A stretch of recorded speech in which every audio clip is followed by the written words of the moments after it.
اور کسی سے محبت ہے یا نہیں ہے اس کو آزمانے کے کئی طریقے ہیں، مگر دو طریقہ مجھ سے سن لیجئے۔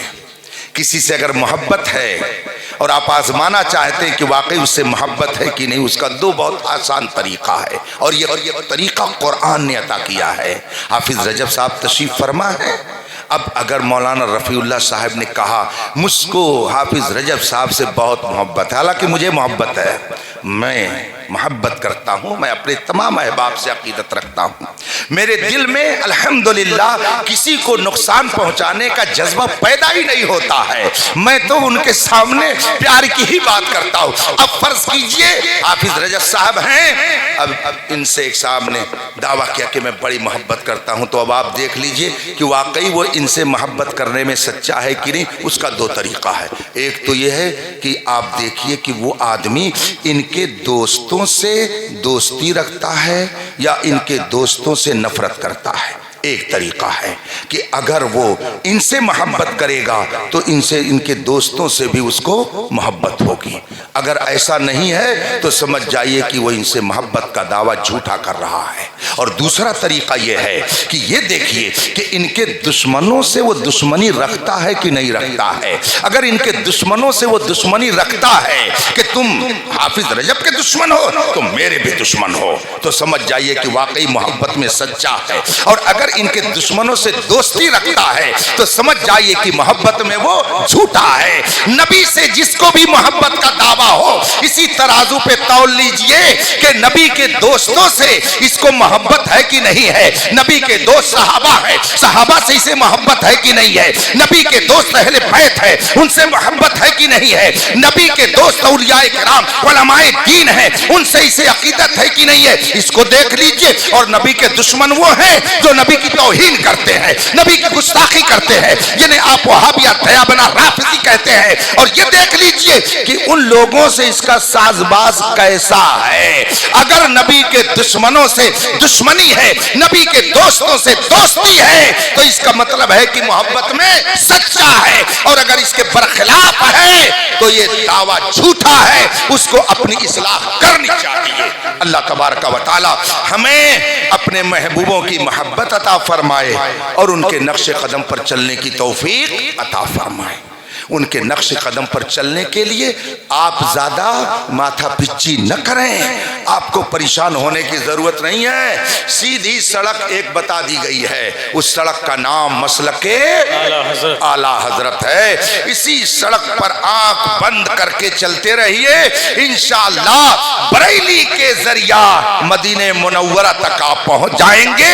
مصطفیٰ جان رحمت کی غلامی کا پٹا گلے میں ڈلا رہے گا۔ اعلیٰ حضرت نے فرمایا ہے تیرے غلاموں کا نقش قدم ہے راہ خدا، وہ کیا بہک سکے جو یہ سراغ لے کے چلے۔ اسی پر چلتے رہیے گا، انشاءاللہ کل جنت کی بہاریں آپ کا استقبال کرتی نظر آئیں۔ وآخر دعوانا ان الحمدللہ رب العالمین۔ السلام علیکم۔